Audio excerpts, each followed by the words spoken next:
নমস্কার, শুভ সকাল। কেমন আছো সবাই? আমার চ্যানেলে তোমাদের অনেক অনেক স্বাগত, অনেক অনেক ভালোবাসা। প্রতিদিনের মতো আজকেও হাজির হয়ে গেছি নতুন একটা ব্লগ নিয়ে। তো এখন কটা বাজে জানো? এখন বাজে ঘড়ির কাঁটায় সকাল 5:30। তো আজকে তো বিশ্বকর্মা পুজো। তো অন্যান্য দিন যখন ওঠা হয় তার থেকে আজকে তারও আগে ওঠা হয়ে গিয়েছিল। তো সমস্ত কাজবাজ সেরে স্নান সেরেও চলে এসেছি। তো আজকে তো পুজো, তো তোমাদের গতকালকের ভিডিওতে বলেছিলাম যে বাড়িতে পুজো আছে।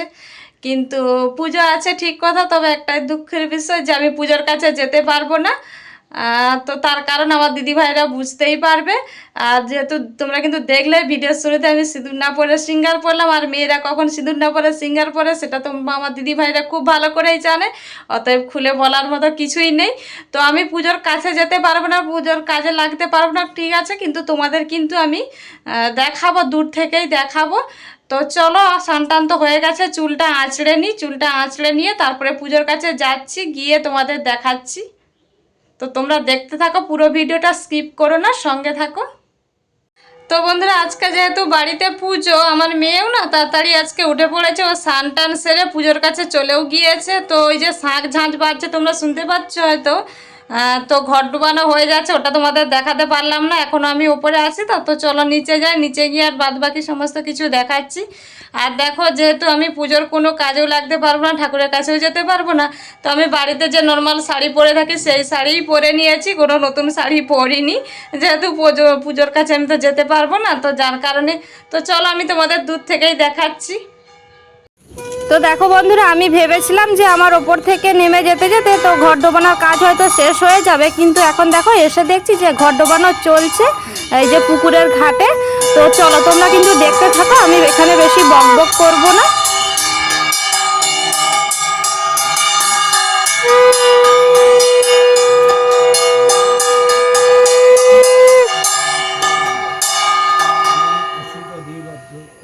তব পাদাম ইয়ে অচলা ভক্তিরস্তু মে ওম গঙ্গা ওম শব্দ ভারত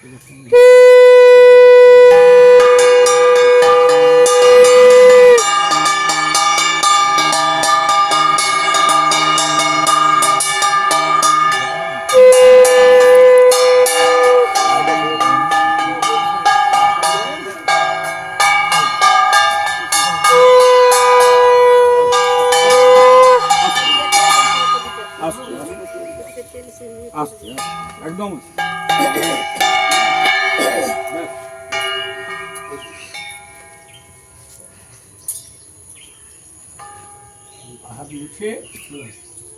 জল নিয়ে আসি। হ্যাঁ হ্যাঁ হ্যাঁ, ওই মন্দিরে হরি মন্দিরে প্রণাম করবে, ওই জলটা ফেলে দিয়ে আমরা জল আনবো।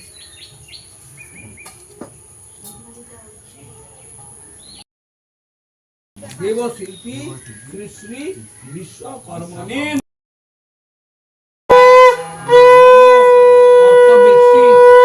মত সংকল্পিত গণপত্যাদি নানা দেবতা।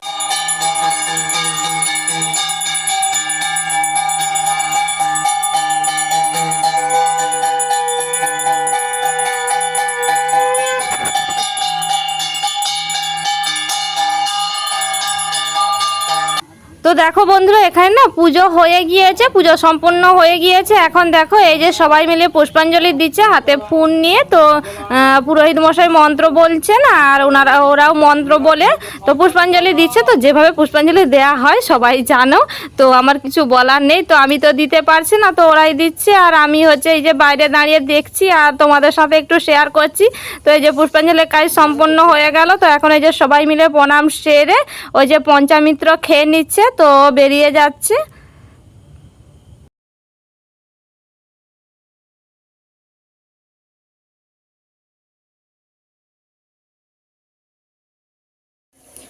তো ওইদিকে তো পুজো শেষ হয়ে গেছে, তো পুজো হয়ে যেতে তারপরে দেখো এদিকে একটু চা করতে চলে এসেছি, সকালের অভ্যেস। তো যতক্ষণ না পুজো হয় ততক্ষণ কিছুই খাওয়া হয়নি, তো পুজোটা হয়ে যেতে এই যে একটু চা করতে এসেছি। আর একদিকে যে দুধ গরমটা বসিয়েছি, চা খেয়ে এখনো জামা কাপড় ভেজানো আছে, কাচতে যাব। তো চলো চাটা করে এখন খেয়ে নিই। তো বন্ধুরা, পুজো তো হয়ে গেছে। তো তোমাদের তো পুজো করতে তো অনেকটা সময় লাগে, তো অতটা টাইম ধরে তো তোমাদের দেখাতে পারবো না, তার কারণ ভিডিও অনেকটাই বড় হয়ে যাবে। ওই যতটা পেরেছে দেখিয়েছি। আর পুজো টুজো করে নিয়ে চা করে খেয়েছি দেখলেই তো পুজোটা সবাই পুজোর ঠাকুরের সামনে গেছে আর আমি যেতেই পারলাম না। তো তার কারণ তোমাদের ভিডিও শুরুতেই আমি বলে দিয়েছি, তো আমার দিদিভাইরা অবশ্যই বুঝতে পারবে।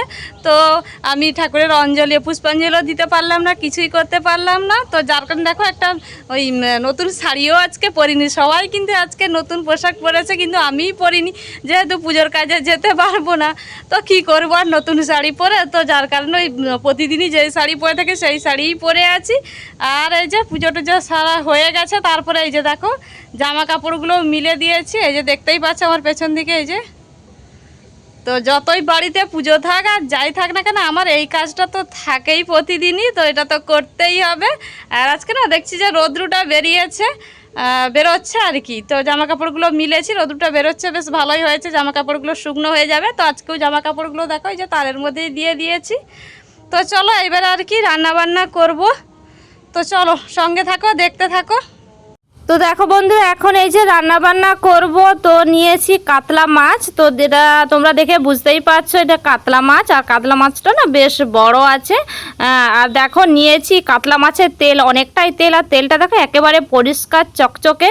তো যার কারণে আজকে না আমি এই তেলটাও রান্না করব আর কাতলা মাছটাও রান্না করব। এই যে দেখো কাতলা মাছের পিসটা তোমাদের তুলে দেখাচ্ছিলাম যে কতটা বড় ছিল কাতলা মাছটা। তো কাতলা মাছটাতে আমি কিন্তু লবণ হলুদ দিয়ে আর দেখো দিয়ে দিচ্ছি একটু সাদা তেল। তো সাদা তেল দিয়ে আমি ম্যারিনেট করে নিচ্ছি। তো আজকে না আমি এই কাতলা মাছের পেঁয়াজ রসুন ছাড়াই কিন্তু দই কাতলা বানাবো, তো তোমাদের সাথে সেটাও শেয়ার করব। আর এই যে মাছের তেলটা দেখতে পাচ্ছ না, মাছের তেলটাকেও আমি কিন্তু বেগুন দিয়ে রান্না করব। তো তোমরা কিন্তু দেখতে থাকো, দুটো রেসিপি কিন্তু খুব ভালো রেসিপি। আর যেহেতু আজকে বাড়িতে পুজো হচ্ছে তো মাছটা খাচ্ছি ঠিক কথা, কিন্তু কি বলো তো পেঁয়াজ রসুনটা খাচ্ছি না। তো তোমরা হয়তো বলবে মাছ খাচ্ছে আবার পেঁয়াজ রসুন খাচ্ছে না, তো মাছটা তো খাই, তো পুজো যেহেতু হয়ে গিয়েছে তো মাছটা তো খায়, তো ভাবলাম তো মাছটা খাচ্ছে ঠিক আছে, পেঁয়াজ রসুনটা আজকে খাবোই না, পেঁয়াজ রসুন ছাড়াই আজকে দই কাতলাটা রান্না করব। তো যার কারণে দেখো এই যে মাছটাকে ম্যারিনেট করে নিয়েছি, আর দেখো এই যে তেলটার মধ্যে লবণ মাখিয়ে নিলাম, আর নিয়েছি দেখো মাছ রান্নার জন্য আদা আর কাঁচা লঙ্কা, আর নিয়েছি টমেটো। তো ওগুলো কিন্তু আমি একসাথেই বেটে নিয়েছি। তো অফ ক্যামেরায় আমি বেটে নিলাম, ওটা তোমাদের বাটাটা দেখালাম না। এদিকে দেখো কড়াইতে তেল দিয়ে তেলটা গরম হয়ে গিয়েছে, এখন কিন্তু মাছগুলো দিয়ে দিচ্ছি এক এক করে। আর মাছগুলোকে আমি জানো তো খুব একটা কড়া করে ভাজবো না, জাস্ট এপিট ওপিট একটু লাল করে নেব, তো খুব কড়া করে ভাজবো না। আর দই কাতলা জানোই তো, তো সবাই রান্না করতে জানে, তো জানোই তো যে দই কাতলার মাছ খুব কড়া করে ভাজলে খেতে ভালো লাগে না। তো যার কারণে আমি কিন্তু একটু হালকা করেই ভেজে নিয়েছি। এই যে দেখো মাছগুলোকে আমি কেমন ভেজেছি তোমরা দেখতেই পাচ্ছ, আমি কিন্তু মাছগুলোকে তুলে নিয়েছি। তো আজকে কিন্তু আমি অনেকগুলো মাছের দই কাতলা বানাচ্ছি। তো প্রথমে দেখো মাছের পেটিগুলোকে ভেজে নিলাম, তো তারপরে দেখো মাছের এই যে চাকাগুলো দেখো দিয়ে দিচ্ছি। তো আমি একইভাবে কিন্তু এই মাছগুলোকেও ভেজে নেব, এই খুব কড়া করে ভাজবো না, তো ওই হালকা করে ভেজে। আর এই যে দই কাতলাটা বানাবো এদিকে নিয়েছি দেখো দই, এই যে কৌটাটার মধ্যে অর্ধেকের বেশি দইটা আমি কিন্তু নিয়েছি। আর এই দইয়ের মধ্যে না একটু লবণ আর চিনি দিয়ে দিয়েছি, যেহেতু টক দই তো একটু লবণ চিনি দিয়ে দিয়েছি। তো দিয়ে আমি কিন্তু ভালো করে ফেটিয়ে নিচ্ছি। ওইদিকে আমার দইটা ফেটানো হয়ে গিয়েছে, এইদিকে দেখো মাছগুলোও কিন্তু তুলে নিলাম। তো আবারও দেখো কড়াইয়ের মধ্যে দিয়ে দিচ্ছি সর্ষের তেল। তো তেলটা দিয়ে দিলাম দেখো একটা শুকনো লঙ্কা। তো শুকনো লঙ্কাটাকে একটু ভেজে নিচ্ছি। তো শুকনো লঙ্কাটা ভেজে নিয়ে দেখো দিয়ে দিলাম গোটা জিরে। তো গোটা জিরেটাকেও ভেজে নিয়ে তো এখন এই যে আদা টমেটো আর কাঁচা লঙ্কা যে পেস্ট করে রেখেছিলাম না একসাথে, তো এটাই কিন্তু আমি দিয়ে দিলাম একসাথে, দিয়ে ভালো করে আমি কিন্তু কষিয়ে নেব। তো ওর কাঁচা গন্ধটা চলে যাওয়া পর্যন্ত আমি কিন্তু মশলাটাকে কষিয়ে নেব। আর বন্ধুরা এইভাবে পেঁয়াজ রসুন ছাড়াও কিন্তু আমি যেভাবে দই কাতলাটা রান্না করছি না এভাবেও খেতে খুবই ভালো হয়, খেতে কিন্তু সত্যিই খুব ভালো হয়েছিল। তো দেখো আমি কিন্তু টমেটো আদা আর কাঁচা লঙ্কা বাটাটা দিয়ে ভালো করে কষিয়ে নিয়ে এখন দিয়ে দিলাম জিরের গুঁড়ো। তো জিরের গুঁড়োটাও দিয়ে দেখো ভালো করে আমি মশলার সাথে মিশিয়ে নিচ্ছি। তো মিশিয়ে নিয়ে এখন দেখো দিয়ে দিলাম হলুদের গুঁড়ো। আর আমি কিন্তু এখানে লঙ্কার গুঁড়ো দিচ্ছি না, যেহেতু আমি কাঁচা লঙ্কা বেটে দিয়েছি যার কারণে আমি এখানে কোনো রকমের কোনো লঙ্কার গুঁড়ো দিচ্ছি না। তো হলুদ গুঁড়োটা দিয়ে ভালো করে আমি মিশিয়ে নিচ্ছি। তো মিশিয়ে নিয়ে দেখো এখন দিয়ে দিচ্ছি লবণ, আর লবণটা আমি যেহেতু টক দইয়ের মধ্যে দিয়েছি তো সেই বুঝে কিন্তু লবণটা দিলাম। তো দিয়ে এখন দেখো দিয়ে দিচ্ছি ফেটিয়ে রাখা দইটা। তো টক দইটা দেখতেই পাচ্ছ এই যে কত সুন্দর করে ফেটিয়ে নিয়েছি, দিয়ে এখন দিয়ে দিলাম। দিয়ে ভালো করে আমি কিন্তু অনবরত এটাকে কিন্তু খুন্তির সাহায্যে কষাতে থাকবো, এইভাবে নাড়াতেই থাকবো, সেটা তোমরা দেখে বুঝতেই পারছো। তো দেখো দইটাকে দিয়ে আমি না ভালো করে কষিয়ে নিয়েছি। এখন এই যে জামবাটির মধ্যে দইটা ফেটেছিলাম না, সেই জামবাটিটা ধুয়েই কিন্তু জলটা দিয়ে দিলাম। তো এখানে আমি আরও একটু জল দেবো, যেহেতু আমার অনেকগুলো মাছ, তো মাছটা তো ওই জলের মধ্যে সেদ্ধ হবে। তো দেখো যার কারণে আমি আরও একটু জল অ্যাড করলাম। তো মাছটা তো আমি জাস্ট হালকা করে ভেজে নিয়েছি, আর আমি কিন্তু এই মশলার ঝোলের মধ্যেই কিন্তু মাছটাকে ওই 10 মিনিট মতো ফুটিয়ে নেব। দিয়ে তো দেখো এই যে এক এক করে আমি সমস্ত মাছগুলোকে দিয়ে দিচ্ছি। জলটা ফুটে যাওয়ার পরেই কিন্তু আমি মাছটাকে দিচ্ছি। আর বন্ধুরা আমি যে তোমাদের সাথে এই দই কাতলা রেসিপিটা আর দেখো মাছের তেলের যে রেসিপিটা শেয়ার করব না, তোমরা অবশ্যই এইভাবে একবার ট্রাই করে দেখো। আমার মতো সত্যি খেতে খুব ভালো হয়। তো আমি না তোমাদের সাথে যেটা ভালো হয় সেটাই শেয়ার করি, খারাপটা আমি তোমাদের সাথে শেয়ার করি না। তো দেখো এদিকে আমার 10 মিনিট পরে ঢাকনাটা খুলে নিলাম। তো দেখো মাছটা কিন্তু আমার সুন্দরভাবে রেডি হয়ে গেছে, আর দেখতেই পাচ্ছ কালারটা কত সুন্দর এসেছে। এই যে দেখো আমি নামিয়ে নিয়েছি, নামিয়ে নিয়ে তোমাদের দেখাচ্ছে দেখো কতটা সুন্দর হয়েছে কালারটা, আর খেতেও হয়েছিল খুবই ভালো। তো চলো এবার তোমাদের দেখাই মাছের তেলের রেসিপিটা। তো দেখো এই যে কড়াইতে দিয়ে দিয়েছি তেল, তারপরে দিয়ে দিলাম দেখো কালো জিরে। তো কালো জিরেটা ভাজা হয়ে যাওয়া পর্যন্ত আমি অপেক্ষা করছি। তো দেখো কালো জিরেটা আমার ভাজা হয়ে গিয়েছে। এখন দিয়ে দিলাম কাঁচা লঙ্কা। আমাদের যে ওই যে গোল গোল কাঁচা লঙ্কাগুলো না, ওগুলো প্রচণ্ড ঝাল, আমি 2টো লঙ্কাকেই কিন্তু তো 4 টুকরো করে নিয়েছি। দিয়ে কাঁচা লঙ্কাটা দিয়ে দিলাম, কাঁচা লঙ্কাটাও ভাজা হয়ে গিয়েছে। এখন দিয়ে দিলাম লবণ মাখানো মাছের তেলটা। তেলটা দেখতে পাচ্ছ কতটা সুন্দর পরিষ্কার। তো তেলটা দিয়ে আমি কিন্তু দেখো প্রথমে একটু তেলটাকে ভেজে নিচ্ছি। তো খুন্তির সাহায্যে একটু নাড়াচাড়া করে তেলটাকে ভেজে নিচ্ছি আমি। তো এখনই কিন্তু আমি বেগুনটা দিচ্ছি না, তো দেখতে থাকো।